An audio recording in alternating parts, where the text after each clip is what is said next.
I do not want to stop legislators from getting along and visiting and enjoying each other's company, but we do need to finish our roll call so that we can get into the business at hand. So if you would find your seats, let's get ready to finish the process here. Thank you. Chief Brown, Clerk. Landon. Here. Clauston. Here. Guggenmoss. Here. Harshman. Excused. Heft. Here. McCann. Here. Ottman. Here. Rodriguez Williams. Here. Singh. Here. Storer. Here. Speaker Nyman. He is here. 61 present, 1 excused. Thank you, Chief Clerk. Next, we will have our Journal Committee report. Your Journal Committee reports that the Journal of January 16th, 2025 has been read and recommends that it be approved. Representatives Jarvis and Posey. Thank you, Journal Committee. I see I have some privileges of the floor potentially. Representative Storer. Thank you, Mr. Speaker. Great to be here with all of you this morning. I want to thank many of you who stopped by last night to meet my fellow colleagues in the WYO Funders Group, and also this morning with the Wyoming Nonprofit Network. So today up in the gallery, we have with us representatives of our nonprofit communities across the state. They play a vital role, they play a vital role in building vibrant communities across the state as well. They are essential partners with government, providing community-focused solutions to Wyoming's critical needs. And they employ over 16,000 people across the state as well, an important part of our workforce.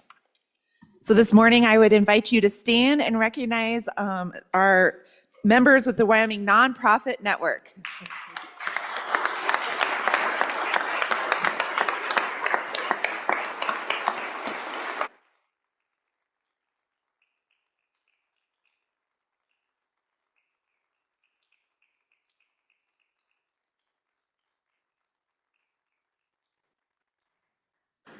Thank you, folks, for the work that you do. We appreciate the opportunity to be able to recognize that, and thank you, representatives, for making us aware of the impacts that they are having in our state.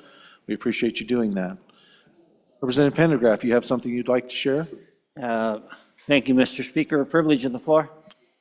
Please proceed. 34 years ago today, Representative Stivar and myself and Representative Stivar's wife began the land war in Southwest Asia, moving into Iraq. Like I said, 34 years ago today. It sure doesn't feel like that. In the meantime, my wife and 3 little children were left alone in Germany.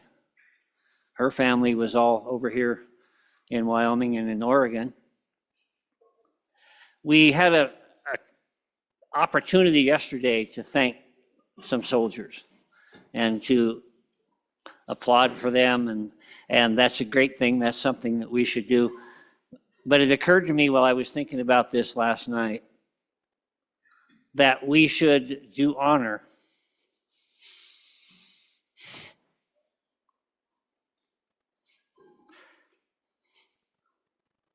these families go through so much. Diane, I love you. Thank you. Let's give the rest of the families that stayed behind, not just now, but for the soldiers that are now deployed all over the world. And when you're here and you're a few weeks into this and you're kind of missing your family, you think you want to go there, think about what it would be like to not know where your loved one was if they were going to come back and not even win. And please shoot up a little prayer for them. If you would, please stand and give a round of applause to the families.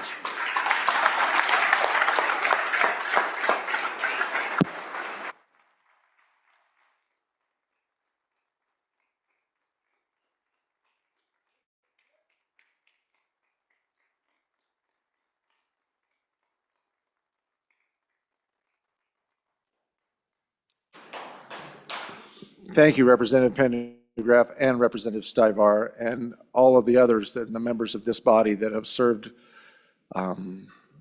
so thoughtfully for our nation and our country to be able to enjoy the freedoms that we are getting to discuss here in this body today. Let us be diligent about preserving and protecting those freedoms and recognizing the sacrifice that so many men and women have made that didn't have the opportunity to come home. And the sacrifices also of their families in supporting them as they protect our nation and protect the freedoms that we so richly enjoy. So thank you again for your service. Next, we have an opportunity here to hear from one of our interns. And she probably would have preferred that I put this off to the very last of the day, but we have had the opportunity to be blessed with a young lady, Miss Emily Mears, that she's been working here in the House. You've seen her. She's sitting in the front here, right in front of John, the reader, and she has worked with all of our staff and has gotten the opportunity to be able to be a part of what we do here. And we want to give her the opportunity to be able to stand before you and to relay her thoughts to this body. And I want you all to have the opportunity to be able to let her know how much we appreciate and we're blessed by this young lady's willingness to come and be a part of the process and learn. And it encourages me with young people like Emily at how thankful we are and how blessed we are to have young people that are wanting to be a part of this. And as they grow and they develop, and I just want all of us to encourage her because she has been a real blessing to all of the staff and all of us here. So without further ado, Miss Emily Mears. Thank you.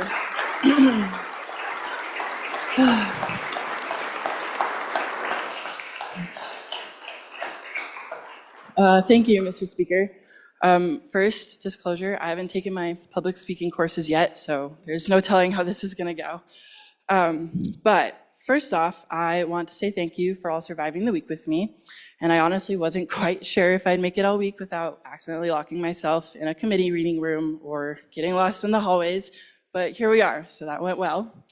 And as you may know, my grandma, Ellen Thompson, she is the chief clerk for the Senate. So I have her and Miss Katie's collaboration to thank for getting me involved, despite my only previous experience with politics was watching The West Wing and trying to sound smart at family gatherings.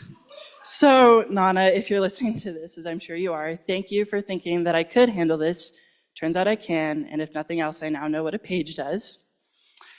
Now, to the members of the House of Representatives, thank you for letting me learn, observe, and occasionally run around delivering messages and flowers. I aspire to have the courage and run for office myself when the time comes and when I finally get over my fear of public speaking. I think this is really good exposure therapy for me right now.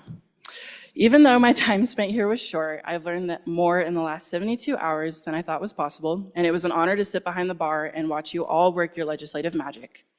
Also, I'd like to give a huge thank you to the staff and fellow page, Miss Patty, who have been nothing short of heroes. You guys have answered all my questions and guided me throughout the building with such kindness and patience. You have also shown me what it means to work as a team and that sometimes the best way to get through the day is with a good joke and a caffeine refill. Oh, thank you for laughing. You guys truly are the gears that keep this going, and now I have a much deeper understanding of the amount of effort it takes to keep things running smoothly. I will also never underestimate the power of a rubber fingertip cover ever again. I also have my lucky one in my pocket with me this morning. So thanks to Patty for putting me on. And finally, and arguably most importantly, I'd like to thank you all for the connections that I was fortunate enough to make this week. Whether over lunch, a rushed hallway conversation, or a note delivery, I've learned something from everyone. And as I wrap up this week's experience, I just want to say how genuinely grateful I am to have been included in the 2025 legislative session.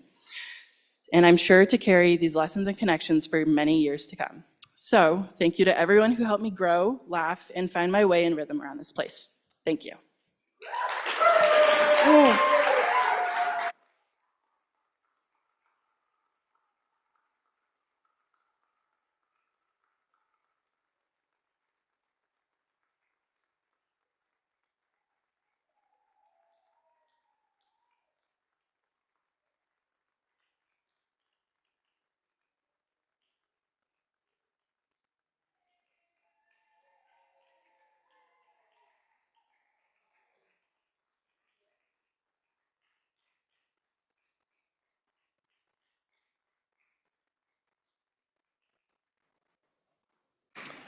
And a little caveat to this, if the professors are kind enough, they may allow her to be able to come back during the sessions, so we'll be thankful.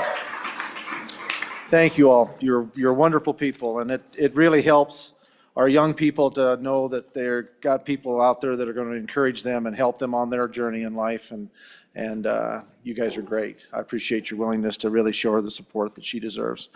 Moving on, next item of our business is messages from the Senate. We have none of those, so the next thing we're going to be dealing with is introduction of bills. So we are at that order of business of introduction, reading, and reference of bills. The first bill for our consideration is House Bill 50. House Bill 50, sponsored by Judiciary. First reading of the bill. Disclosure of sensitive information, law enforcement. House Bill 50 will be assigned to Committee Number 1, Judiciary. Next bill for our consideration is House Bill 51. House Bill 51, sponsored by Judiciary. First reading of the bill. Municipal courts, maximum penalties. House Bill 51 will also be assigned to Committee Number 1, Judiciary. House Bill 52, next bill for our consideration. House Bill 52, sponsored by Judiciary. First reading of the bill. States' rights of appeal in criminal cases. House Bill 52 will also be assigned to Committee Number 1, Judiciary. Next bill for our consideration will be House Bill 53. House Bill 53, sponsored by Judiciary. First reading of the bill. Governmental claims, negligent investigations. House Bill 53 will be assigned to Committee Number 1, Judiciary. Next bill for our consideration will be House Bill 54. House Bill 54, sponsored by Judiciary. First reading of the bill. Chancery Court judges, district and circuit court assistants. House Bill 54 will be assigned to our Committee Number 1, Judiciary. Next bill for our consideration will be House Bill 62. House Bill 62, sponsored by Representative Heiner. First reading of the bill. Prostitution amendments. House Bill 62 will be assigned to Committee Number 1, Judiciary. Next bill for our consideration will be House Bill 83. House Bill 83, sponsored by Representative Pendergraft. First reading of the bill. Child custody, sex offense conviction presumption. House Bill 83 will be assigned to Committee Number 1, Judiciary. Next bill for our consideration, House Bill 207. House Bill 207, sponsored by Representative Washit. First reading of the bill. Religious Freedom Restoration Act. House Bill 207 will be assigned to our Committee Number 1, Judiciary. Next bill for our consideration will be House Bill 20. House Bill 20, sponsored by School Facilities. First reading of the bill. K through 12 school facility leasing. House Bill 20 will be assigned to our Committee Number 4, Education. Next bill for our consideration will be House Bill 94. House Bill 94, sponsored by Representative Andrew. First reading of the bill. Charter school authorizations amendments. House Bill 94 will be assigned to Committee Number 4, Education. Next bill for our consideration will be House Bill 92. House Bill 92, sponsored by Agriculture. First reading of the bill. Wyoming Livestock Board memorandums of understanding. House Bill 92 will be assigned to Committee Number 5, Agriculture. Next bill for our consideration will be House Bill 204. House Bill 204, sponsored by Representative Byron. First reading of the bill. Non-resident fishing license fee increase. House Bill 204 will be assigned to our Committee Number 6, Travel. Next bill for our consideration will be House Bill 211. House Bill 211, sponsored by Representative Allemand. First reading of the bill. Hunting wildlife from vehicles. House Bill 211 will be assigned to our Committee Number 6, Travel. Next bill for our consideration will be House Bill 22. House Bill 22, sponsored by Representative Campbell E. First reading of the bill. Water and wastewater operator emergency response. House Bill 22 will be assigned to Committee Number 7, Corporations. Next bill for our consideration will be House Bill 160. House Bill 160, sponsored by Representative Tarver. First reading of the bill. Voter identifications revisions. House Bill 160 will be assigned to our Committee Number 7, Corporations. Next bill for our consideration, House Bill 206. House Bill 206, sponsored by Representative Weber. First reading of the bill. Elections, acceptable identification revisions 2. House Bill 206 will be assigned to our Committee Number 7, Corporations. Next bill for our consideration will be House Bill 10. House Bill 10, sponsored by Minerals. First reading of the bill. Limited mining operations amendments. House Bill 10 will be assigned to our Committee Number 9, Minerals. Next bill for our consideration will be House Bill 15. House Bill 15, sponsored by Minerals. First reading of the bill. Limited mining operations bonding amendments. House Bill 15 will be assigned to our Committee Number 9, Minerals. Next bill for our consideration will be House Bill 59. House Bill 59, sponsored by Representative Harshman. First reading of the bill. Limited mining operations, water quality testing. House Bill 59 will be assigned to Committee Number 9, Minerals. Next and last bill we will be assigning today is House Bill 75. House Bill 75, sponsored by Representative Clouston. First reading of the bill. Coal severance tax rate. House Bill 75 will be assigned to our Committee Number 9, Minerals. And that concludes our introductions. All right, we've got some second reading bills that are going to be coming, and we've not know if we have any reports from standing committees. No reports. So next item of business will be on our bills on second reading. For those of you out there, you will be able to see your orange page, or you can look on your site, or no, those are introductions, excuse me, wrong. Your second reading bills should be noted. What color are they on? If they picked them up. So let me yeah, go ahead. Representative Yen. Mr. Speaker, so for the public and for members, if you want to view it online, if you go to the bottom of the WyoLeg page under calendars, legislative meetings, you see House floor session, you press details. Details will get you a list of every bill that's on second reading, every bill that's currently on general file, and it shows available amendments too. And so that's how you can quickly go to the amendments, you can quickly see what bills and where we are in the order. And after we vote on it, it should show up there as well. And it also has the link to the live roll call display on that page. Thank you, Mr. Speaker. Thank you, Representative Yen. I appreciate you doing that.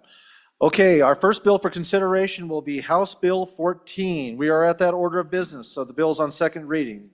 First bill, House Bill 14. House Bill 14, sponsored by Minerals, solid waste municipal cease and transfer funding.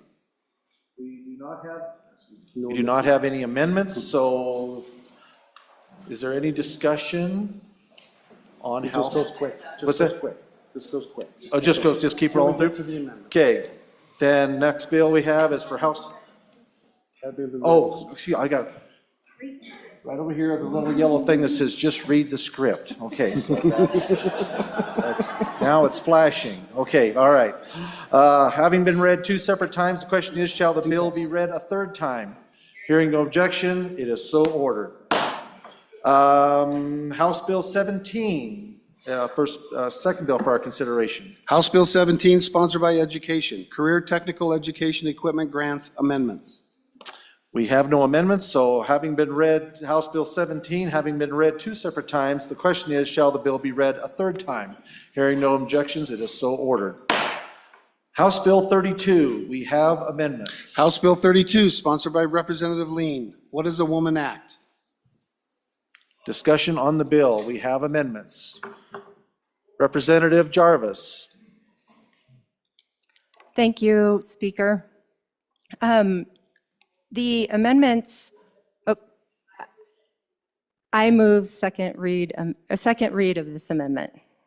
Oh, Amendment 1. Thank you. To House Bill 32. Did I get it?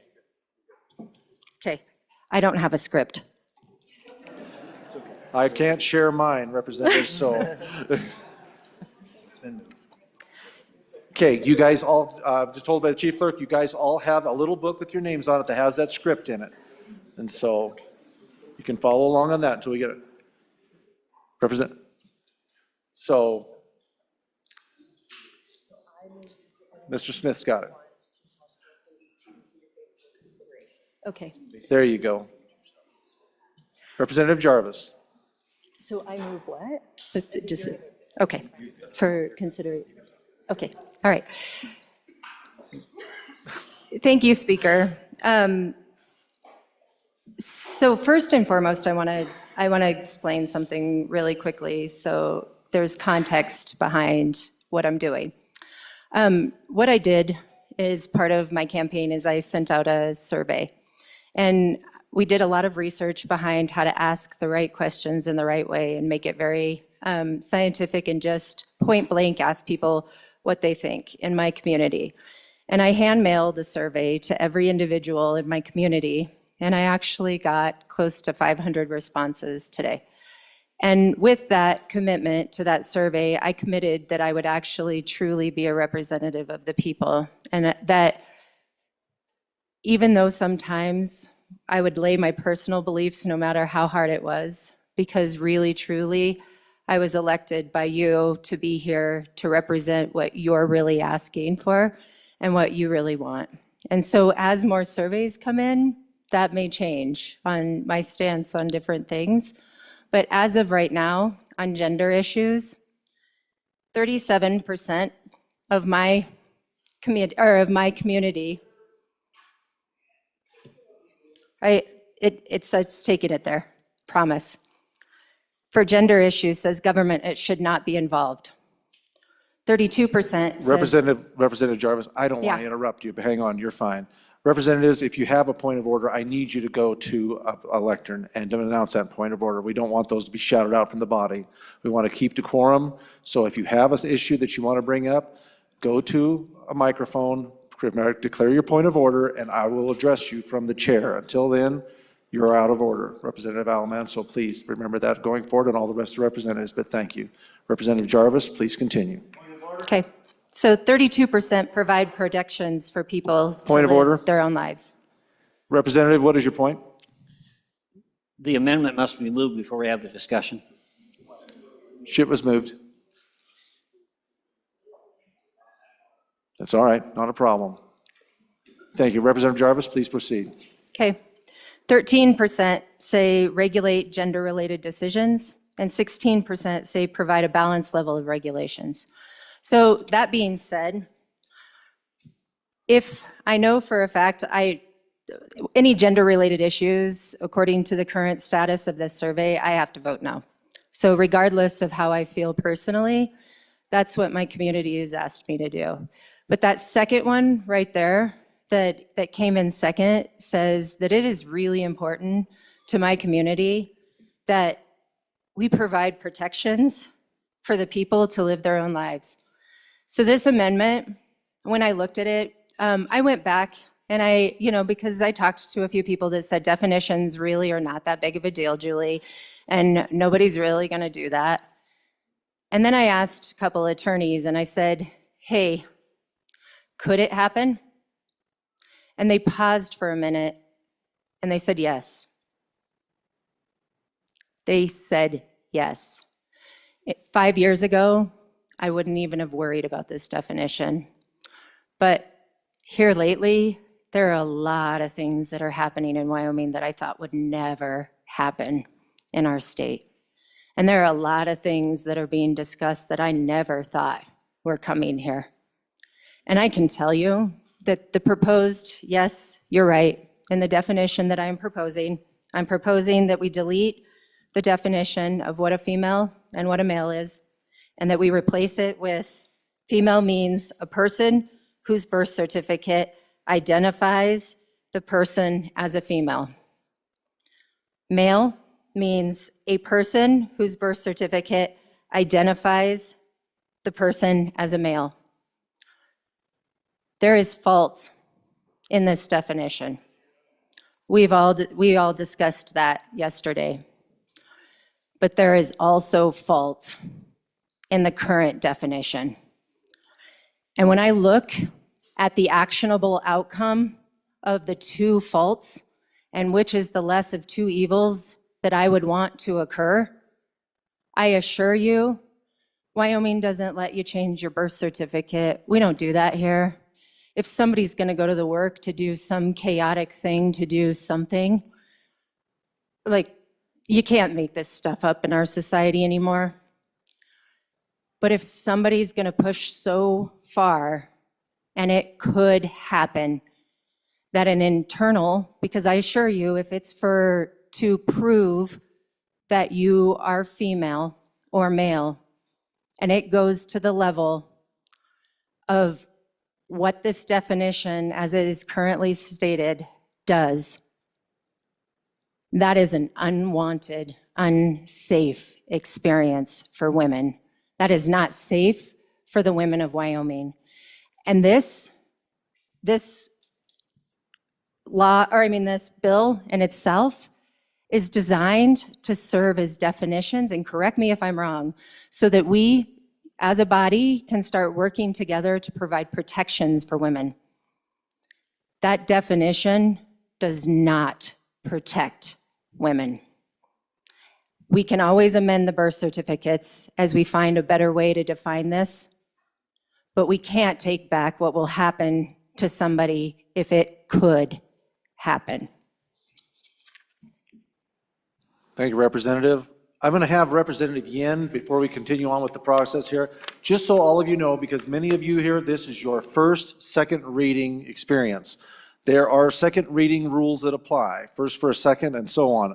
I would like Representative Yin to kind of lay that out for us, and we'll operate under those rules. Representative Yin, you're recognized. Mr. Chairman, point of personal privilege. Go ahead. Thank you, Mr. Speaker. So, members, this is the first time we are debating outside of Committee of the Whole. In Committee of the Whole, we have more lax debate rules where we can speak as many times as we want. Outside of Committee of the Whole, basically every other time that we debate on the floor, we can only speak twice on any particular topic, on any particular motion. So any amendment, we can only speak twice. The normal order of this tends to go, the person who moves the amendment, that they speak for their first time. Anyone else who wants to speak for their first time speaks. After the speaker asks for anyone else who wants to speak for their first time, people can go again and speak for their second time. And then the very last person that speaks is the person who brought the amendment. They speak for their second time. So again, just so you know that you can't come up many, many times, everyone only gets 2 chances at the mic for any particular topic when we debate any motion on the floor outside of Committee of the Whole. Thank you, Mr. Speaker. Thank you, Representative Yin. And further, that's me writing up here. As you go up, I will be writing your name down that you are there. Another thing you can do, and I learned as a freshman, is you can, if you don't have something right at that moment to say, but you want to reserve the opportunity to speak if you so see fit, you need to go to a mic, be recognized, and say, Mr. Speaker, first for a second. So you don't have to speak at that time or speak to the issue, but you can retain the opportunity. If you hear more debate and you want to come up and speak that second time, then you can do that. So, and ladies and gentlemen, you'll get to where this is just like falling off a log easy. And so, but just to give you guys some ideas on kind of how this is going to work. Next, Representative Williams. Oh, excuse me, got another one up here. Representative Lean. Thank you, Mr. Speaker. I rise in opposition to this amendment as it will water down what we are trying to do in the state of Wyoming. For you see, birth certificates are changeable. The Supreme Court issued a ruling in 2020. Our Madam Chief Justice wrote in that brief, the legislature could have only restricted the district court jurisdiction by specifically saying so, end quote. I say to you that recognizing the birth certificate at birth waters down this legislation because those who continuously change their birth certificates because they choose to transition and then maybe choose to untransition, this could be creating a real problem.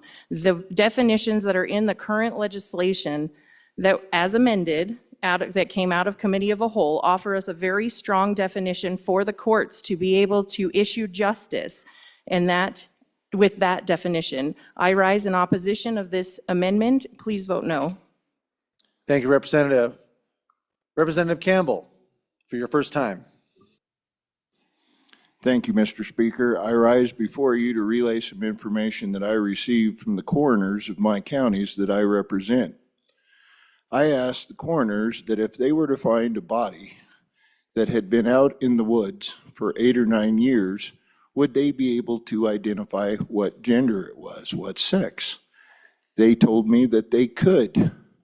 I asked them how many options there were. They told me 2. We should go off of biology, not a birth certificate. Thank you. Thank you, Representative. Representative Wiley, for your first time. Mr. Speaker, thank you. Couldn't it just be as simple as introducing some new language saying that you have to go by the original copy of the birth certificate, and that way we circumvent all this changing and stuff? I mean, we might be overcomplicating this for the folks at home, and that's part of the problem, I think. I mean, societally, right? We're overcomplicating everything these days. So let's just make it simple. Read off of the first thing. We don't have to worry about people having to prove what they are. It's off the original copy of your birth certificate. Thank you. Thank you, Representative. Representative Brown, first time. Thank you, Mr. Speaker. I raise an opposition to this amendment. We could have someone come here from the Golden State or from the Empire State that have changed their sex on their birth certificate, and we would be obligated to allow them into our restrooms and stuff. Thank you. Thank you, Representative. Representative Kelly, first time. Thank you, Mr. Speaker. I would just like the body to understand that there are roughly a dozen states right now that allow a none of the above option on birth certificates, including my home state, Illinois. Thank you. Thank you, Representative. Representative Lucas, first time. Thank you, Mr. Speaker. I rise in opposition to this amendment. To piggyback on the previous two speakers here, there are 17 states at my last count that allow for changes to birth certificates, and all of those allow for non-gender choices as well. And as we know, many folks do move to Wyoming. Thank you. Thank you, Representative. Representative Singh, for your first time. Thank you, Mr. Speaker. Just a question for the bringer of the amendment. How would this affect folks that have come to the United States as asylum seekers who may not have access to their original birth certificate? Thank you, Representative. Representative Rodriguez-Williams, first time. Thank you, Mr. Speaker. So the word sex is already defined in state statute under 21-25-101-4. And furthermore, it's my understanding that according to the minority party in our state, that a birth certificate, I mean, from what I've read, it doesn't mean anything anyway, since they say that doctors get Point of order, sex at Mr. birth. Speaker. What's your point? Mr. Speaker, we don't refer to parties or one's political positions on when we debate bills. Point taken. Representative Williams. Thank you, Mr. Speaker. And the truth is that, I mean, the bringer of the amendment talked about a survey that was done in her community. I'm adamantly opposed to this amendment, and I can tell you that in my community, we believe in truth. And truth says that sex is determined at conception. Furthermore, we really don't want to codify worldly views or worldly lies into our green books. And so I urge a no vote on this amendment. Thank you, Representative. Any others for their first time? Representative Ottman, first time. Thank you, Mr. Speaker. I rise in opposition to this amendment. I've been thinking a lot about this and how there is people that just do not want this explained. And so as I thought about it, I thought, well, why do I want this bill? Why is it important in my view and in my community and in the places where I've worked and in this body to have those things defined? And I came up with a couple reasons. First off, as we have just talked, the Supreme Court has decided that birth certificates can be changed, and there's a lot of reasons for that. So that is not a verifiable, distinct, all-time answer. Secondly, with insurance companies, you have necessity of procedure, you have elective surgeries, and you have a lot of other things. In this day and age, when things are changing so rapidly as far as society goes and desires, and you all please do not laugh, if I wanted to get a facelift because it would make me feel better and make me look better and make me happier, I would have to pay for that out of my own pocket because that's an elective surgery. It's something that makes me feel better, probably improves my mental health, but nevertheless, it is not a necessity. It is not something that has to be done. So to define male and female helps the policymakers in that particular industry to say, okay, you're going from this to this, that's an elective. And those things now can be determined, and the cost of those things, because a lot of these individuals that would like these surgeries are going to be lifelong customers. The second reason is in the schools. The schools right now are so afraid of any sort of litigation for any sort of incident or problem. If we can define male, female, boys, girls, men, women, then we can deal with the situations of restrooms, of school sports, of locker rooms. All of those things can be done by policy because the law in the state of Wyoming will determine that there is a differentiation and it is very clear. So that's another reason. Finally, we were told in committee that there's a couple people that are going around that have had these changes and that they've been in restrooms that I went along with their new identity. And so I thought about that and I thought, oh my word. But what I thought about, and this is, it's just because we seem to be so emotional about this. This is a definition of a statute. And this needs to be law. And it needs to be clear, and it needs to show the intent. The intent is not about all of our wants or needs. The intent is not about how society is changing or what might be going on in my family. The law is to be specific to our state, and it is to determine the truth of this matter so that we can make policy, or I'm sorry, individual policy makers can make their policies based on a clear and unlitigatable law. So what I would say is about these people that are going into the different restrooms, I would just say, please don't do that. And what would happen, as some people have said, what are you going to do? Check them? Who's going to do that? Oh my goodness, no. If the law says male and female, then that should be up to the individuals. Point of order. No. What's your point? Can we please stay on the amendment? Oh, Thank you. thank you. Okay. Representative, Anyways, I would. it would be good. We're getting kind of out into there some Well, stuff. so I we can just, stay on. it went on. Okay. Thank you. Anyway, excuse me, and I would vote no on this amendment. This just needs to be clear and with the intent of the statute that we're looking at. Thank you. Thank you, Representative. And also would caution, we don't cite the Supreme Court. We would like to refer to that as the highest court in the land. And so, and it's just as much my fault as anybody else's as I'm trying to wrap my mind around the different names we can or cannot use on the floor. But let's try to be very diligent as we move ahead and help me recognize those things, and also could police ourselves as representatives to try to stay within that parameter. Representative Lawley, first time. Thank you, Mr. Speaker. I am on and against the amendment, and I would just say this. I wished we lived in a simple time where we could come up with simple solutions.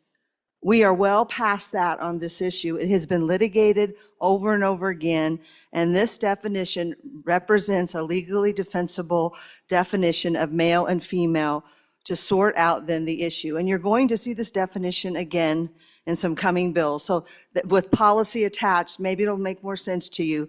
But I do wish we lived in a time where we could just rely on a birth certificate.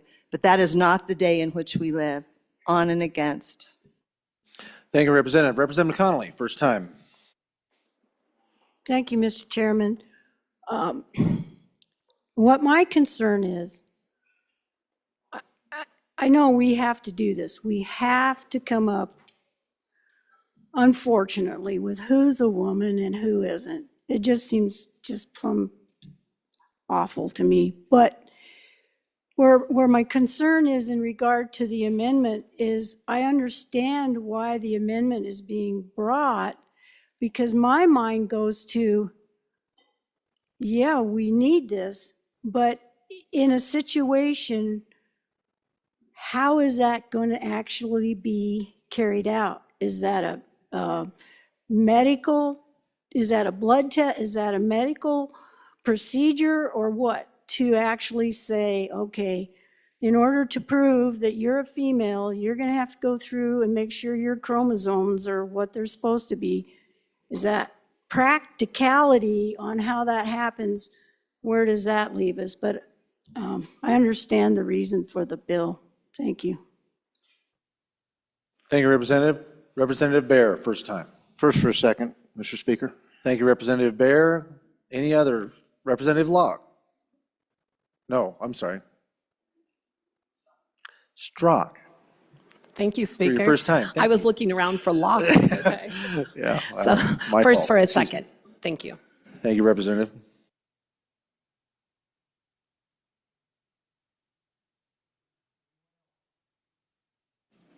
Going back to Ms. Jarvis. Thank you, Representative. Go ahead. Thank you, Speaker. As far as the question that was posed in regards to the legal immigration of people coming in, I'm sure there's a solution and a way to easily work out paper documents for that as well. Again, the definition isn't perfect. But again, neither is this. So when you vote yes for this, you're going on the record for caring more about something being legally defensible and something being able to be used for an issue that we have with 3% of our population that we're trying to tackle, and not taking into consideration what that definition does to every single one of the Wyoming women in this state. Any other representatives would like to have their second time? And just for information's sake, just for all of us, Representative Jarvis asked for her second time before. Generally, the bringer of the amendment or the bill will wait until they've heard or gone through the cycle the second time, and it would give them the opportunity to be able to answer any further questions that would come. So, learning experience, we're all in this together learning, so that would be my admonition, but that's fine, you go whenever you like. But normally, the bringer of the amendment would speak after everyone's had their second bite at the apple. So we're going to recognize, Chair will recognize Representative Bear for his second time. Thank you, Mr. Speaker. So this bill is actually dealing with the court's ability to determine who should be and who shouldn't be when a legal challenge has been made. So somebody gets arrested, somebody sues somebody, it's for the court. So this is not something that's going to be dealt with at every restroom door. This is simply dealing with something when an event happens that's significant enough that it ends up in a courtroom. Thank you. Thank you, Representative Bear. Any others for their second time? Seeing question being called. All those in favor of Amendment 2001 to House Bill 32, please signify in support by saying aye. Aye. All those opposed say no. No. Amendment has failed. Seeing no other amendments, having been read two separate times, the question is, shall the bill be read a third time? Hearing no objection, it is so ordered. Next bill for consideration, second reading is House Bill 82. House Bill 82, sponsored by Labor, Provider Enrollment Standards. Having been read two separate times, the question is, shall the bill be read a third time? Hearing no objection, it is so ordered. Next bill for our consideration, second reading, is House Bill 147. House Bill 147, sponsored by Representative Rodriguez-Williams, Prohibition of Institutional Discrimination. House Bill 147, having been read two separate times, the question is, shall the bill be read a third time? Hearing no objection, it is so ordered. House Bill 156 is our next bill, and we have amendments. House Bill 156, sponsored by Representative Bear, Proof of Voter Residency, Registration Qualifications. We have amendments to House Bill 156. Representative Yin. Mr. Speaker, Floor is thank yours. you. I move second reading amendment number 1 to House Bill 156 and ask for your favorable consideration. Body, this gets at whether we want to talk about whether someone actually intends to live in the state. So I even heard from the good chair of corporations that the point of the 30-day durational residency was to make sure that we have someone that intends to live in Wyoming to be a voter. The problem with the 30-day number is that you could still go to your county clerk. So the worry that came from the elected that monitors our elections was that someone could bust someone in on election day, say they're a resident, register to vote. The thing with the 30-day part of the bill is that you could bust someone in 30 days before the election, register to vote, register absentee, and then still vote saying that you lived here 30 days. The core problem I'm trying to solve with the amendment is to actually talk about whether someone intends to live in the state of Wyoming. So this is a little bit more concrete than what we're talking about, an arbitrary 30-day number. We're talking about people who live here a majority of the year. They send their kids to school here. They work here. They live here. They play here. Those are the people who are the residents of Wyoming and that should vote here. If you live here 30 days every year and say that you want to vote in Wyoming, you shouldn't be a voter of Wyoming. This is getting at what we actually want to solve with the residency problem rather than having a number that doesn't do anything at all. So with that, I ask for your favorable consideration. Thank you, Mr. Speaker. Thank you, Representative Yen. Representative Baer. Thank you, Mr. Speaker. I rise in opposition to this amendment. I like the concept that the bringer is bringing. And again, you know, we're talking about someone's intent, so this is something that they can only put in an attestation. You know, proof of voter residency has got to go beyond attestation. The example that was given was that somebody would be bussed in, get registered, get an absentee ballot, and then leave. Well, if they're going to break that law, an attestation is not going to correct that. So I do believe that there's an opportunity for getting this issue covered, and we're going to see this in a bill that's coming, I believe it's number 182, in the future. So if that failed, I would be willing to work with the bringer of this amendment to bring a bill that addresses this very issue. This just isn't the bill for that. So on and opposed to the amendment. Thank you, Representative Baer. Representative Kit Chesty, for your first time. Thank you, Mr. Speaker. I rise in support of this amendment. This gets to the concerns I expressed yesterday during the Committee of the Whole about what bona fide resident means. What we want it to mean is exactly what this bill or this amendment gets to, and that is domicile. Where does a person intend to declare as their legal residence? Let me give you an example of a situation involving myself, where I could have voted in Colorado if I wanted to, if we didn't have this kind of a provision in the bill. When I was still teaching, I took a semester, I was teaching in Indiana. I took a semester as a visiting professor in Colorado during the fall semester.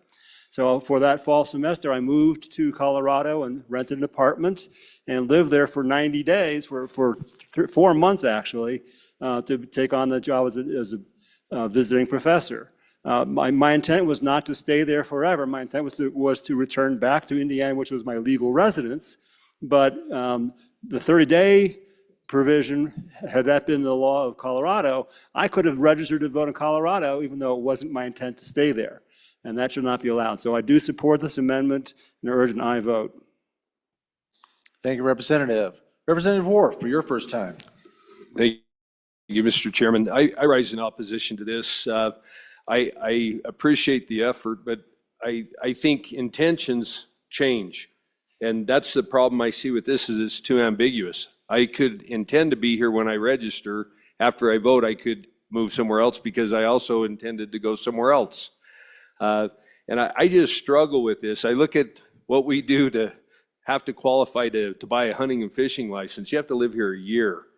And I love to hunt and fish, believe me. If you don't know that already, you'll figure it out soon. But I can tell you, I think the right to vote in this state should be as protected, if not more. And I know everybody struggles with having a time period. Yeah, it would be great. This nation is based on the fact that we assume everybody's a law-abiding citizen and they want to comply. And that's what we're wrestling with today is, unfortunately, there are those that would undermine our current system. And I think the best we can do is tighten that down to minimize that risk. And I appreciate the bringer of the bill. I think he honestly is trying to solve a problem that we're all trying to solve. And I think the bottom line is we gotta define it as best we can. And I myself think we should guard it a lot more than we do.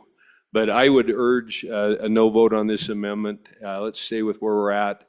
I think it's a better definition. Thank you. Thank you, Representative Worf. Any other members for their first time? Seeing none, any other members would like to speak a second time? I have Representative Baer, Chestick, and Worf. None? Then we'll take it back to the bringer. Representative Yen, bring us home, please, sir. Mr. Speaker, thank you. So the concern I heard was that intent isn't strong enough. But again, like I said, the 30-day does literally nothing except force them to bus in 30 days earlier and still follow the letter of the law, of this bill that we're currently debating. The point of an attestation means that they have to say and swear that it's the truth that they intend to live here a majority of the year. And if they don't do that, a clerk can actually prosecute them for voter fraud. We actually have a method because they swore to that, they attested to that, that they're actually someone that actually lives in Wyoming. And if they lied about that, then we actually have a method of prosecuting them. With the 30-day problem, we don't. They can follow the letter of the law, and they absolutely can vote and then leave. So if we actually want to talk about tackling residency, then it needs to be in a way where we're actually, in a way we can prosecute voter fraud. And with that, Mr. Speaker, I am going to move pursuant to Rule 12-4 and call for the ayes and noes on the amendment. We'll need a second for that. Second. Okay, there will be a roll call vote on this vote. Thank you, Representative Yen. We are now making a roll call vote on second reading amendment number 1 to House Bill 156. Chief Clerk, please proceed.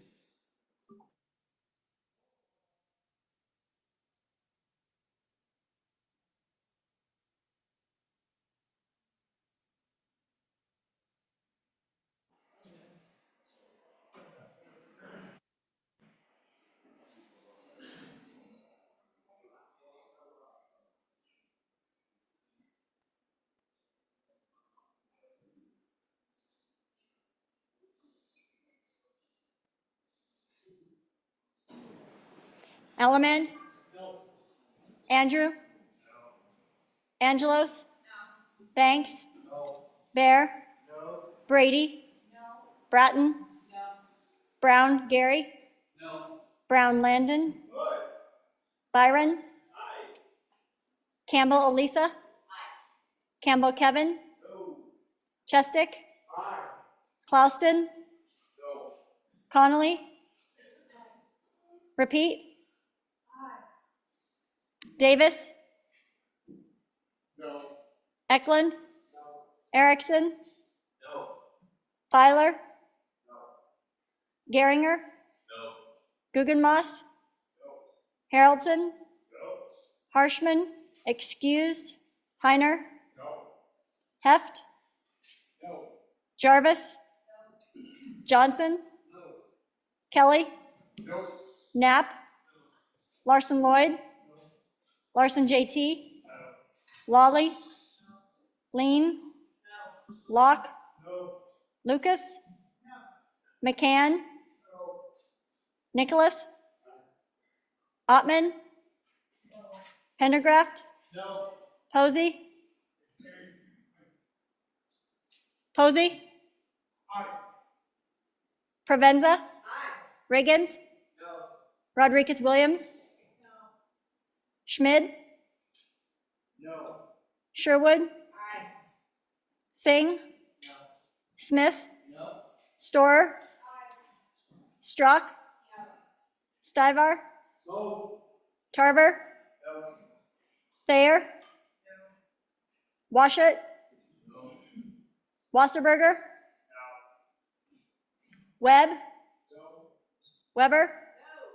Worf? Williams? Winter? Wiley? Yin? Speaker Nyman. No. Are there any changes? Are there any changes? Closing vote. Vote closed. 11 aye, 1 excused, 50 no. Having failed a roll call vote, amendment number 1 to House Bill 156 has failed.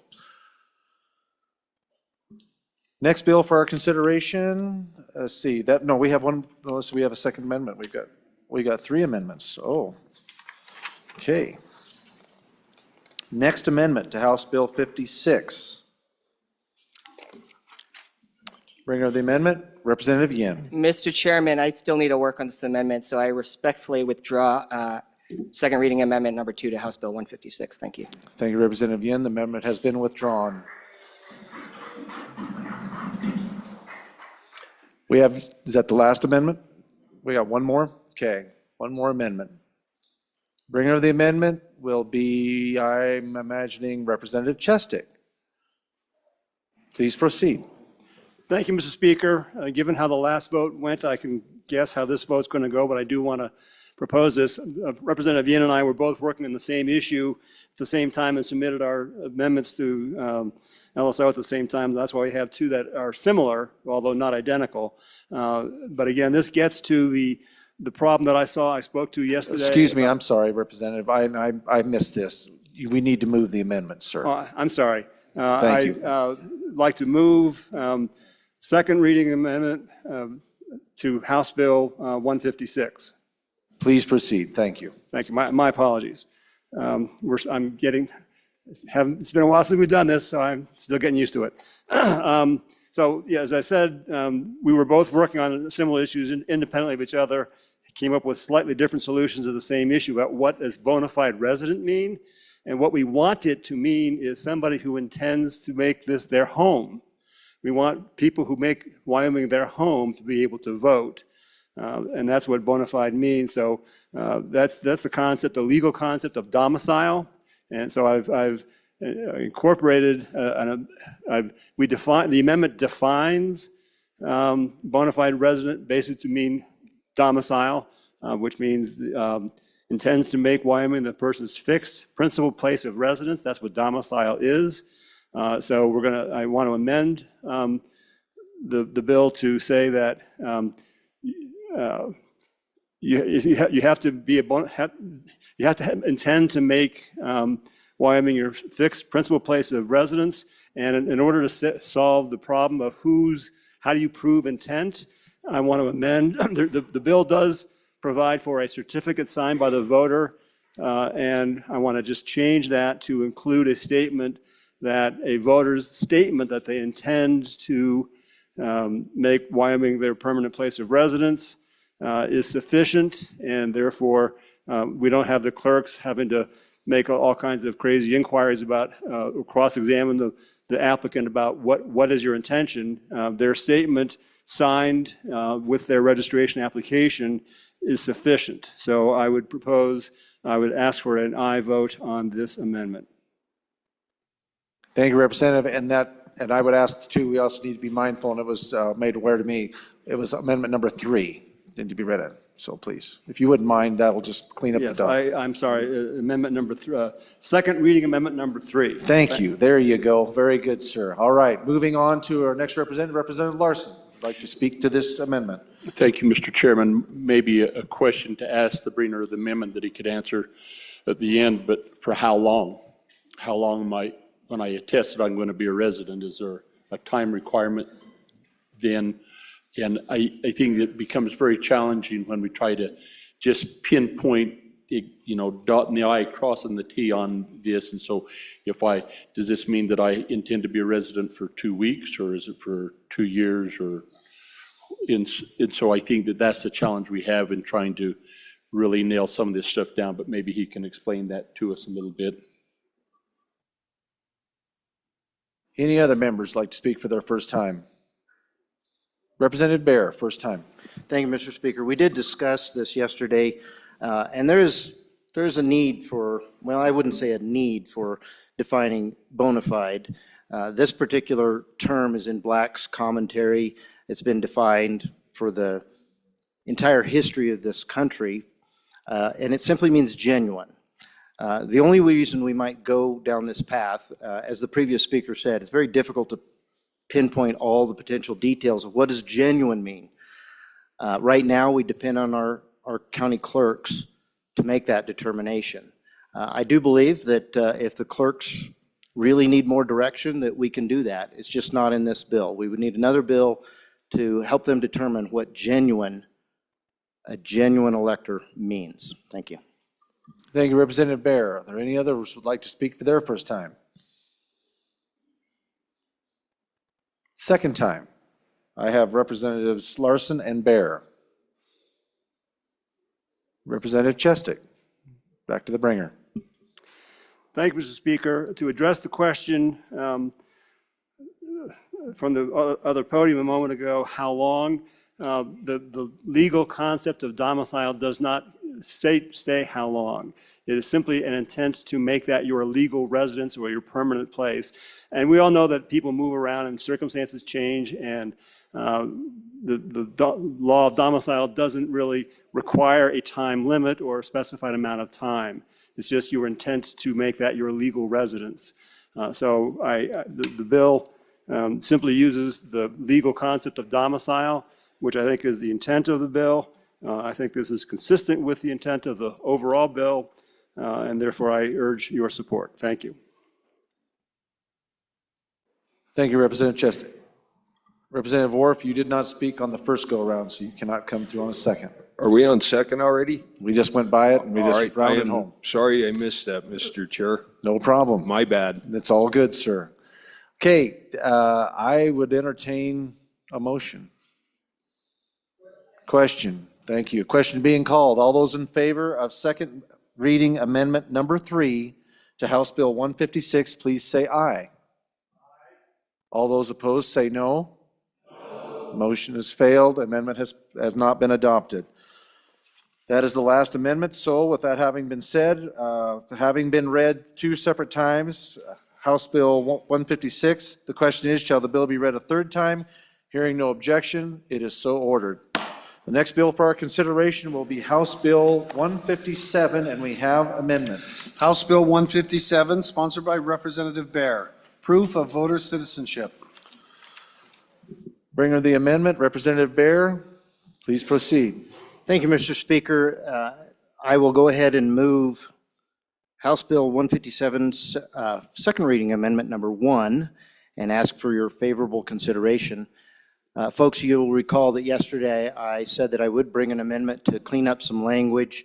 This came up during debate or discussion in the committee, and what the Department of Transportation pointed out is that driver's licenses as in other states are not required to do what we do here in the state of Wyoming, and that is if there's a non-resident, we put a little NR in the bottom corner. I think there's some bills and some actions out there within the legislature to improve upon that even. But that's not a standard that's required nationwide. So I'm bringing some language that cleans it up so that no one will get caught in the fact that their state doesn't have that, and we can still deal with the states that do have that. That's what this amendment does. So just ask for your favorable consideration of this amendment to clean it up and make sure that everybody, their rights are protected, and that we ensure that only Wyoming people vote in Wyoming. Thank you. Thank you, Representative Bear. Any other representatives like to speak to this amendment? Question being called. All those in favor of House Bill 157 second reading amendment number 1, please signify by saying aye. Aye. All those opposed say no. The amendment passes. On to the Second Amendment. We have now Second Amendment to House Bill number 157. Bringer of the amendment, Representative Jarvis. Please proceed. I move second reading, Amendment Number 2 to House Bill 157, and I ask for favorable consideration. And it's just one simple one. On page 3, line 4, it's just changing Indian to Native American. Thank you, Representative Jarvis.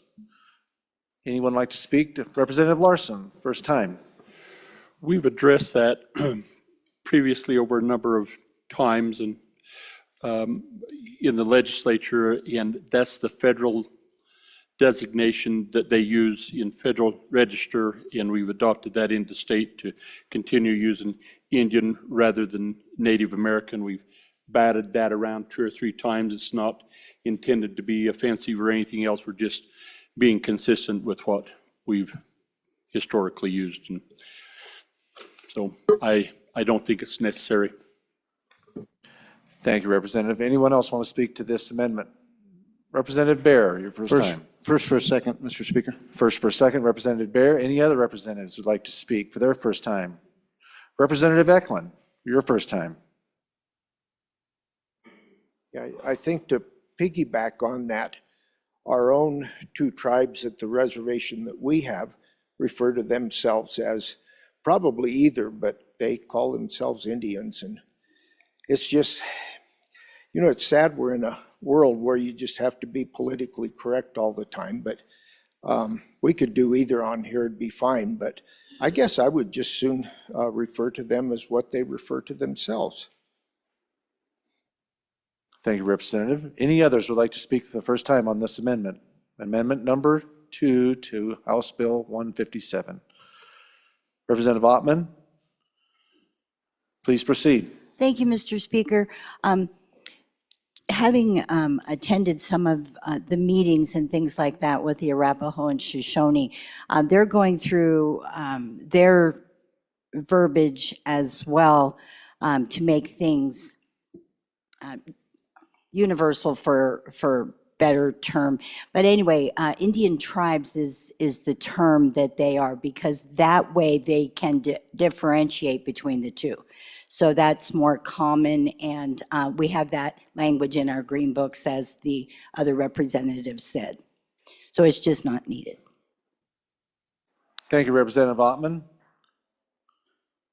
Anyone else like to speak for the first time on this? Representative Posey. Please proceed. Thank you, Mr. Speaker. I would just wondered how we've been defined over time. You know, we have been defined as Native American, American Indian, but internally we speak to each other as separate tribes. So I think Native American or American Indian is more appropriate for the language. I prefer American Indian. Thank you, Mr. Speaker. Thank you, Representative. Anyone else want to speak on the first time? Going once, going twice, second time. Representative Larson for a second time. Far be it from me to tell somebody how they should want to be addressed, right? It's my good friend from the land where Chief Washkey lived. I get that. I'm just saying the exercise we used back, it was a time when I chaired the Select Committee on Tribal Relations. We looked at all our statutes and conformed all the different references to what was acceptable. We had input from both Eastern Shoshone and Northern Arapaho Business Council as they supported those, and we elected to use the term that's in statute now. And, you know, if they want to change that, if my good friend here wants to have an amendment to change that, that's fine. But that's the reason it's in our statute now, and we corrected that, and we deferred from using Native American or tribe or whatever, just to have consistency that we looked at. So that information, Mr. Chairman. But to change it to Native American as it is right now, I would vote that down just because then we start down some future date, we're going to have to conform all of that again.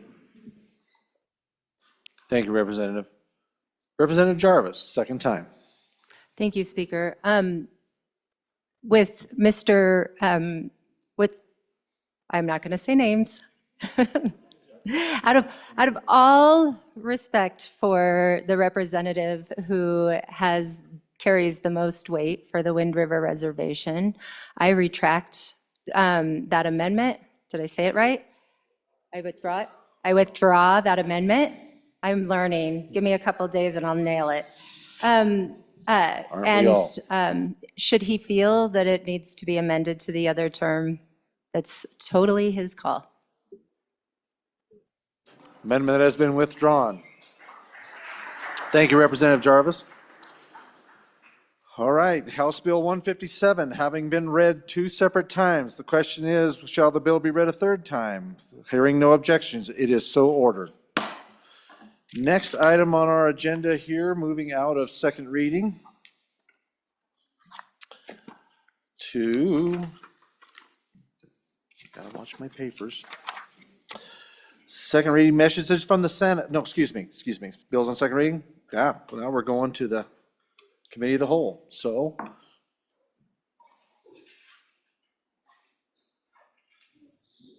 do we want to, I guess I would ask the body, I mean, we're going to end and we're going to do this noon. Do we want to try it for 30, 40 minutes, Representative Brown, and then recess to do it again?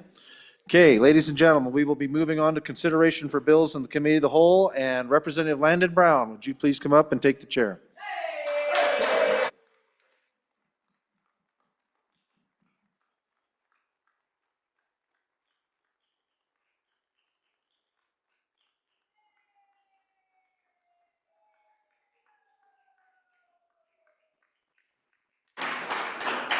Mr. Majority Floor Leader. Thank you, Mr. Chairman. Mr. Chairman, I move that we resolve ourselves into a Committee of the Whole. You've heard the motion. All those in favor, please say aye. All those opposed, no? No.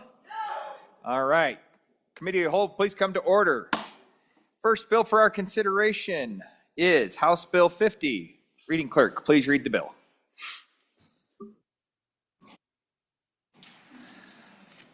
House Bill 11, sponsored by Minerals. Manufacturing Sales and Use Tax Exemption Amendments. Mr. Speaker, your Committee Number 3 Revenue, to whom is referred House Bill 11, Manufacturing Sales and Use Tax Exemptions Amendments. Respectfully report same back to the House with the recommendation that it do pass. Ayes. Representatives Campbell, Lean, Locke, Lucas, Riggins, Storer, Starver, Wharf. Noes, Representative Brown. Representative Locke, Chairman. Committee, I apologize about that. I did not have the right file in front of me here. You have heard the reading of the bill. What is your pleasure, Chairman Locke? Thank you, Mr. Chairman. I move that when the Committee of the Whole rises to report, it do so with the recommendation that House Bill 11 do pass.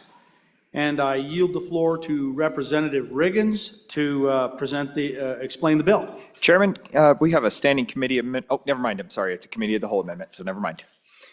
Representative Riggins, please. Thank you, Mr. Chairman.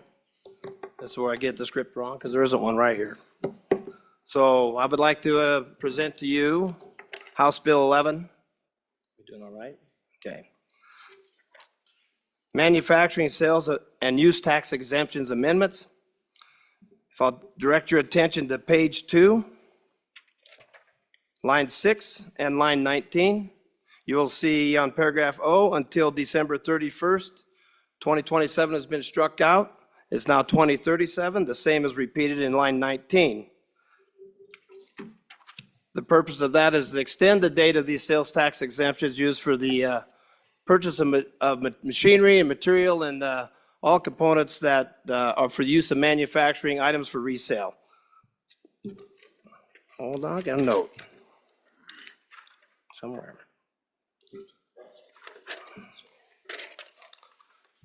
For tangible property. Sorry, I've been looking for that. I apologize, Mr. Chairman.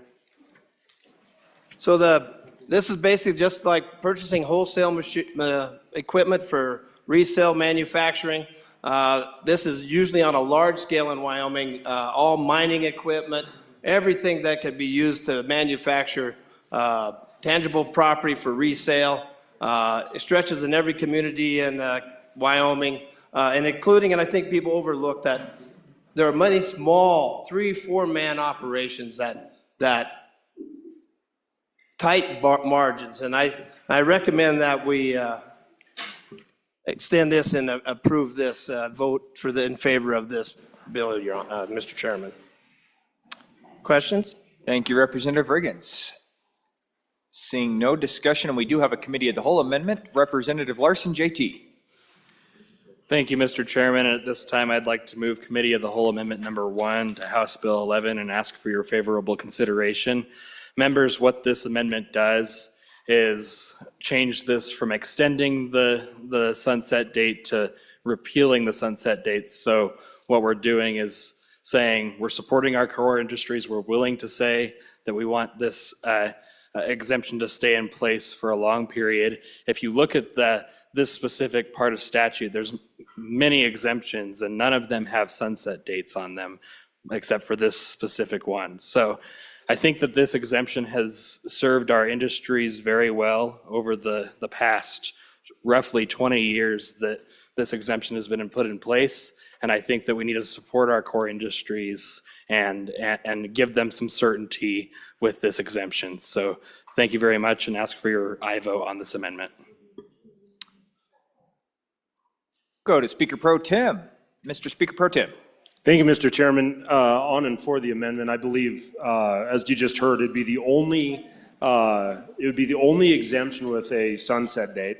And really what it isn't? I'm getting head shakings, no. Okay, it is not. I'm getting that, but that'll be a narrative we're gonna have to correct from what our industries are telling us. One of the things I think too that is an idea to look at this is not for the extractives, this is just for the equipment they use for processing. So it'd be on a purchase. And so this right here encourages upkeep and upgrade of equipment, and at the same time gives us the opportunity to, just give them a break financially as they upgrade and continue to put more money into our state. So on and for. Representative Wiley. Thank you, Mr. Chairman. On and for this amendment, the county that I represent, we're very heavily industrialized and we contribute to the state coffers quite heavily. And these folks that we ask to take our tax burden and stuff from and help us out and help us have great lives, well, a lot of this attraction and getting them to provide these projects within our state could take decades, not just 1 or 2 or 3. So I think repealing the sunset date is not only, good for tomorrow, but our children's tomorrow. And it's gonna help us as a state on a national level, attract more of these partners that will help us grow our economy, help us fill our coffers, help us provide a great quality of life for all Wyomingites. On and for. Representative Lawley. Thank you, Mr. Chairman. On and for the amendment. Again, this is a bill that really helps our industry. This exemption really, helps our industries. And they need it long-term because of the way that it's involved in the manufacturing process, and for it to mean something, they need us to be able to continue to have this available. Sunsetting something, for those of you who are new to the body, means that we say at this point, this stops, and we put it in statute. But that's not the only way we can decide that it's time for something to end. We can simply repeal it. So we still have that option, but to have it automatically sunset gives takes away some certainty for the industry as they plan ahead and as they purchase. So on and for the amendment. The much better looking Representative Brown. Thank you, Mr. Chairman. I asked a question in the committee if this included an exemption on wind turbines and solar panels, and it does. I stand against this amendment. Representative Larson Lloyd.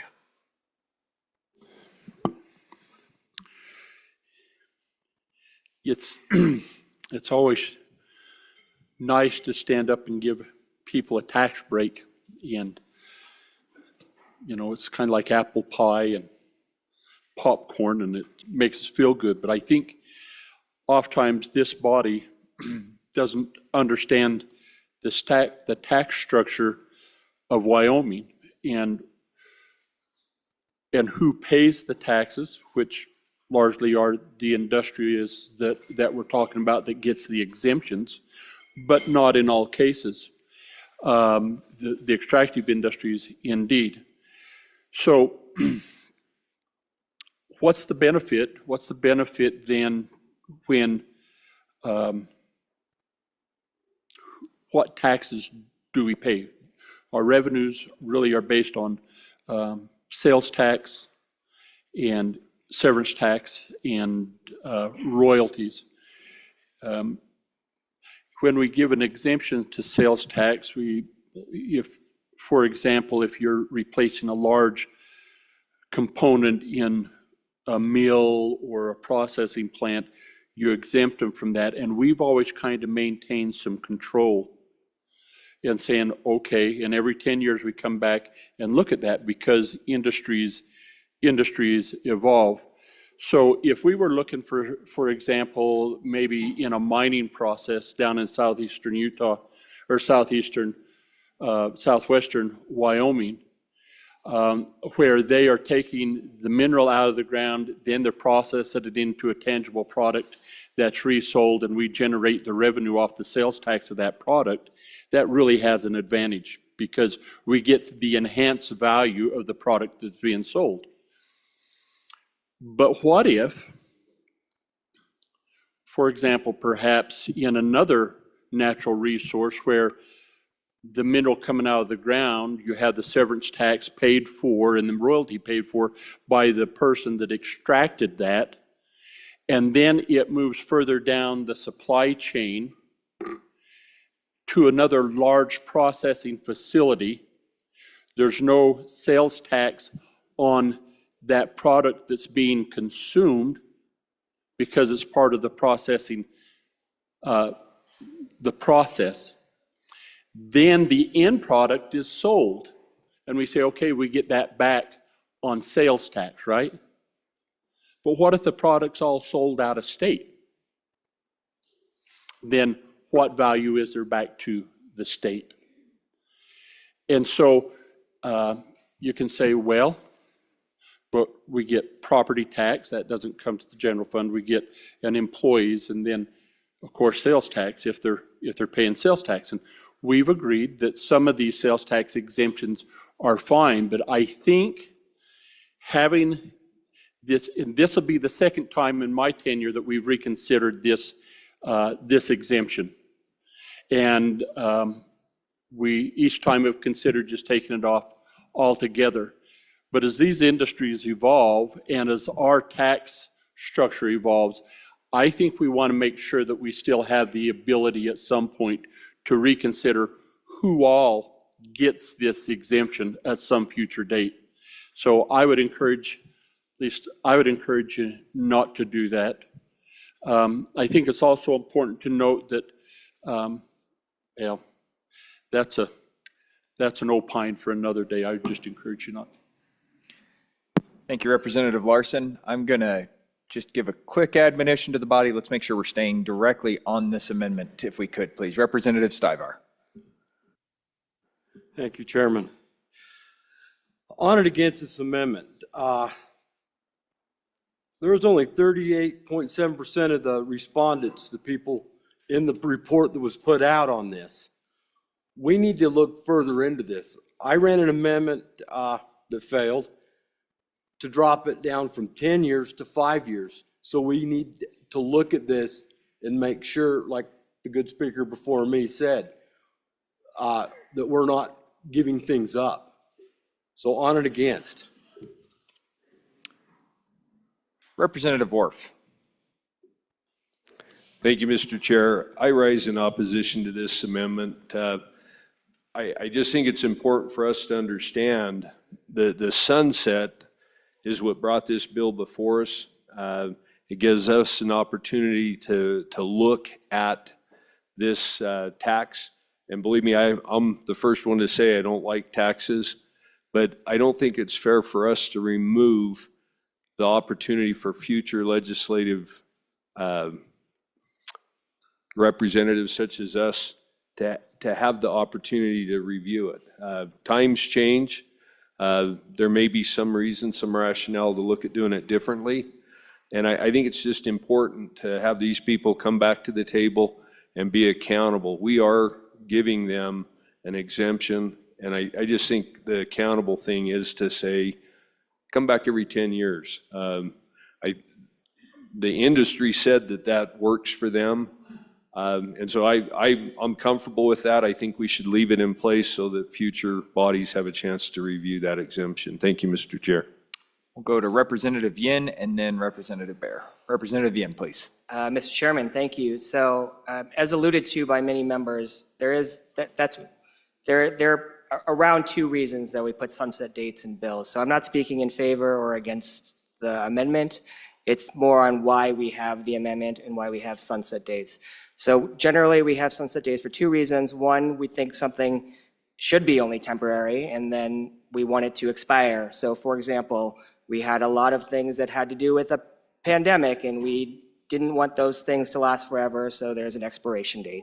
The other reason is so we can reevaluate whether the need for that thing that we've put a sunset date should continue existing. So for this bill, the sunset date exists so we can reevaluate whether we want this exception, which is essentially an incentive to the industry, to continue existing. For the last 20 years, we have continued saying yes, but it requires us to actually go back and look at it. Without the sunset date, it's easy to just forget about it, and then we just have this magical exception that no one remembers anymore until someone tries to review every exception. With the sunset date in place, it forces us as a legislature to either decide, one, we do nothing. If we do nothing, then it sunsets, or we actually reevaluate, bring a bill, extend the date. And as you've heard before, we've extended it for 20 years. So neither for or against, just information. Thank you, Mr. Chairman. Chairman Bear. Thank you, Mr. Chairman. I rise in support of this amendment. I think there's been a lot of discussion all around our state about diversification of our industries. And one of the things that helps industries, investors understand what the landscape is going to be down the road so that they can make a major investment is knowing what the tax structure is. I think it sends a very clear signal when you eliminate these expiration dates on these tax exemptions, because it shows that we are very much intent on making sure that this industry has this exemption and that we want to encourage more economic activity around these industries. Because earlier it was said that there was opposition to this amendment based on wind and solar. I don't like wind and solar. I'd really like to see us not invest in that, both as a state and individuals. I can't dictate what individuals do, and I wouldn't, but I would say that as a state, we should look at wind and solar. But it's not, if you want to do that, don't do it to everybody else. Bring a bill to say that wind and solar should not have this tax exemption or be taxed in some other way.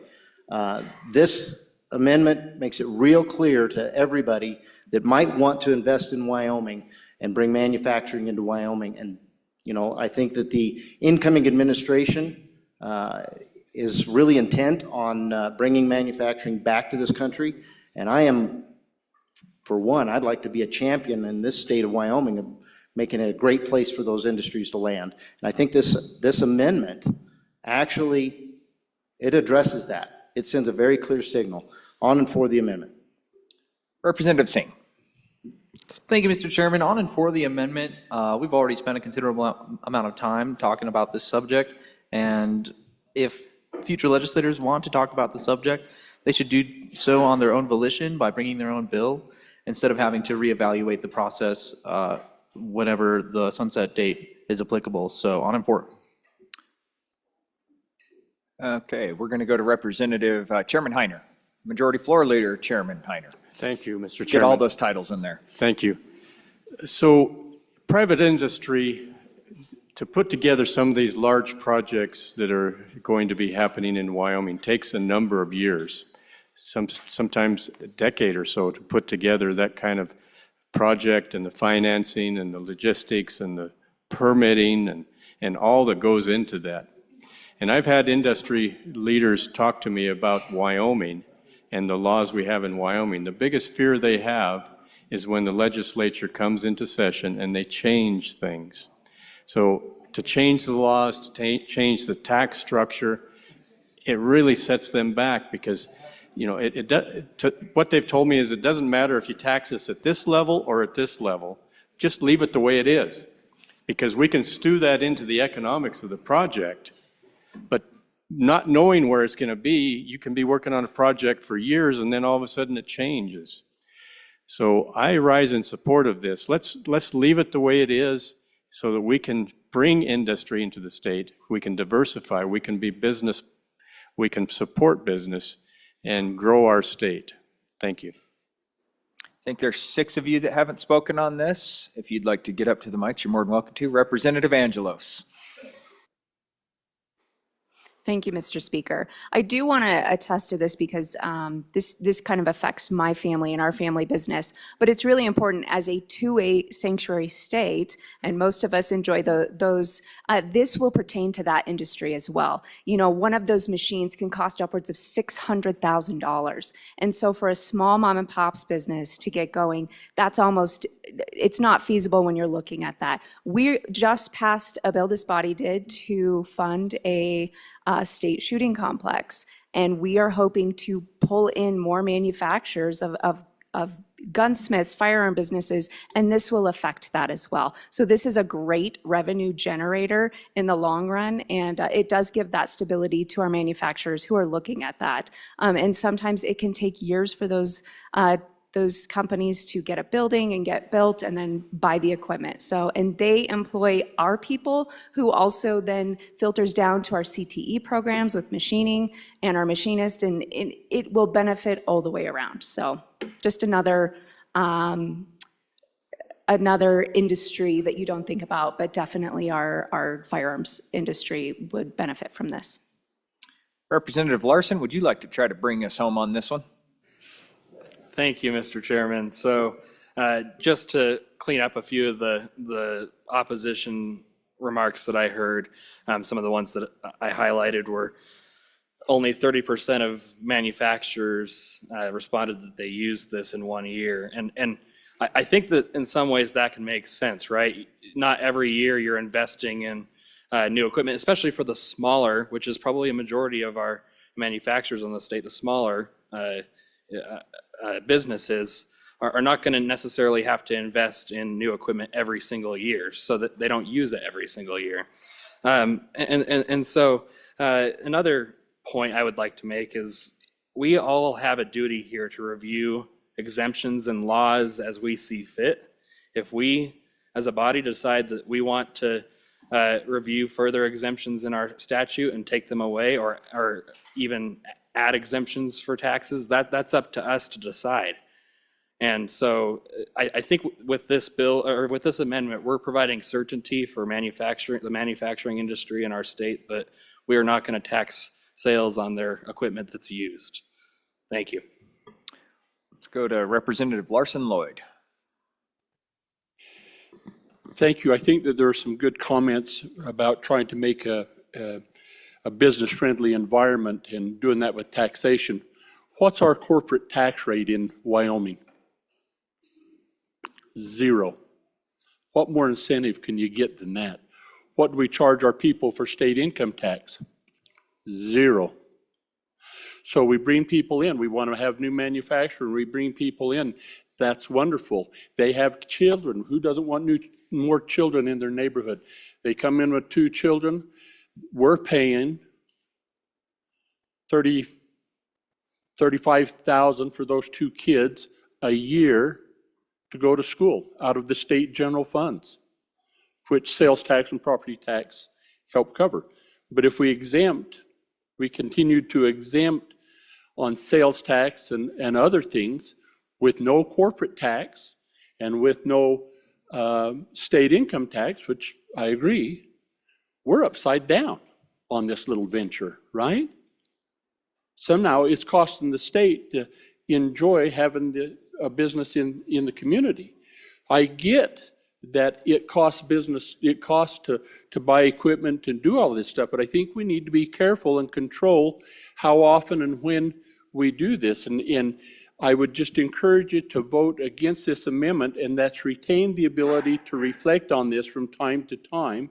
And as you come more familiar with a little more time in this body, I think that you'll see and come to conclude that there's some wisdom in that. And so I'd encourage a no vote. And committee, we are in committee of the whole, so I've had a couple of people asking if they can come up for a second time. You're unlimited. Just as a heads up, the more we talk now, the less your bills get to be heard in the future. So that sound that's very distant right now, it will become getting louder and louder. Are your bills dying the more we talk about bills in committee of the whole? So with that, Representative Brown. Thank you, Mr. Chairman. By leaving the sunset on this, we're not giving away the opportunity for these manufacturers to continue to operate in the way they're doing it. But it does give us a chance to come back and take a look at this. This is right now, this sunset date in this bill is set 10 years out. It gives us a chance to come back and take a look at this. I would ask for a no vote. Representative Worf. I'm sorry to be killing bills, but I think this is important. And I don't want this to be lost on the body. I know there's an awful lot of people. This is our first time I've had an opportunity to go through one budget session. And those of you that haven't gone through that may not understand the complexity of our budget bill. But I can tell you, having sat through that, if we eliminate this provision that requires the industry to come back and be accountable to this body, it will be lost in the budget. And I can tell you, we can say all day long, we can always bring it back. I can tell you it exists for a reason. And it's there so that we have an opportunity to make sure it's still warranted. And I support it. I think by having a 10-year period, the industry said that works within their time frame. It's not a problem for them. I think it's a mistake for this body to do away with it because it will be lost in the budget. I think this gives us an opportunity to review an exemption that we should take serious. And we should not obligate future bodies to go searching for these exemptions, and it will be lost. So I urge a no vote. Thank you. Representative Stivar, and then Representative Stivar, I've called on you. Are you not wanting to go? Okay. Representative Tarver. Vice Chairman Tarver. Chairman, due to your advice, I was feeling left out, and I want to get up here and at least say something. I will be voting for this. I feel it enables the people in this industry to make a long-term investment, and it helps them with their prioritizing what they're going to do with their future. Thanks. Question being called. All those in favor of Committee of the Whole Amendment Number 1 to House Bill 11, please signify by saying aye. Aye. All those opposed, no? No. Committee of the Whole Amendment Number 1 has passed. Division being called. All those in favor of Committee of the Whole Amendment Number 1, please rise and stand still.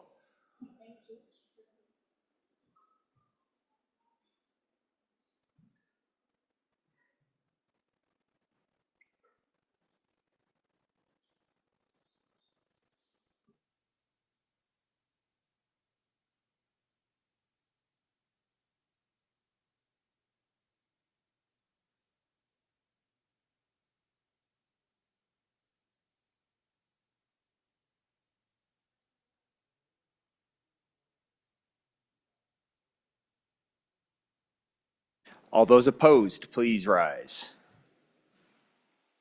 and stand still.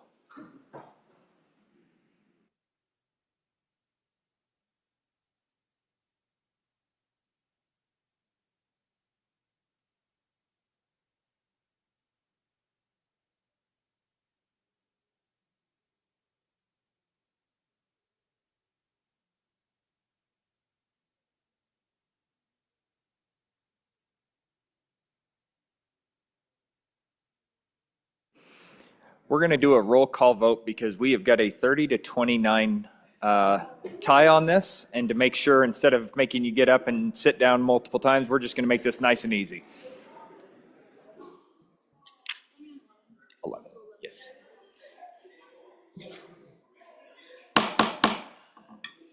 This will be a roll call vote on Committee of the Whole Amendment number 1 to House Bill 11. An aye vote signifies adoption. A no vote signifies non-adoption. Madam Chief Clerk. Ellamand. Andrew. Angelos. Banks. Bear. Brady. Bratton. Brown, Gary. Repeat. No. Brown, Landon. Aye. Byron. No. Campbell, Elisa. No. Campbell, Kevin. No. Chestick. No. Clouston. Aye. Connolly. No. Davis. No. Eklund. No. Erickson. No. Filer. Aye. Geringer. Aye. Guggenmoss. Aye. Haroldson. Aye. Harshman. Excused. Heiner. Aye. Heft. Aye. Jarvis. Johnson. Aye. Kelly. Aye. Knapp. Aye. Larson Lloyd. No. Larson JT. Aye. Lawley. Aye. Lean. Aye. Locke. Aye. Lucas. Aye. McCann. Aye. Nicholas. No. Ottman. No. Pendergraft. Aye. Posey. No. Provenza. No. Riggins. No. Rodriguez Williams. Aye. Schmid. Aye. Sherwood. No. Singh. Aye. Smith. Aye. Storer. No. Strock. Aye. Stivar. No. Tarver. Aye. Thayer. No. Repeat. No. Washut. No. Wasserberger. No. Webb. Aye. Weber. Aye. Worf. No. Williams. No. Winter. Aye. Wiley. Aye. Yin. Speaker. Aye. Are there any changes? Tarver? Are there Ottman? No to aye. Further changes? Yin? No to aye. Further changes? Closing vote. Vote closed. 36 aye, 25 no, 1 excused. Some of y'all changed. By your vote, you have adopted Committee of the Whole Amendment number 1 to House Bill 11. Is there any further discussion on the bill? Seeing none, all those in favor of Chairman Locke's motion that when the Committee of the Whole rises to report it, do so with the recommendation that House Bill 11 do pass, please signify by saying aye. Aye. All those opposed, no? Committee, House Bill 11 has passed Committee of the Whole. Mr. Majority Floor Leader, would you like to take us to lunch?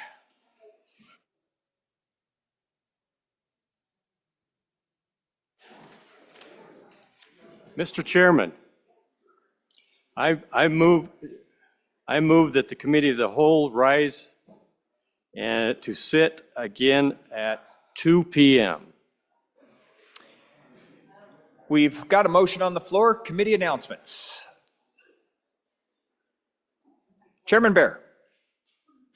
Thank you, Mr. Chairman. Your committee number 2 will be meeting in room E301 and online to discuss re-referrals. We will start with House Bill 47 and then on to House Bill 33 if time allows. And we will meet 10 minutes after noon for that meeting. Thank you. Seeing no other committee announcements, you've all heard the motion to come back at 2 o'clock. All those in favor say aye. Aye. All those opposed, no? No.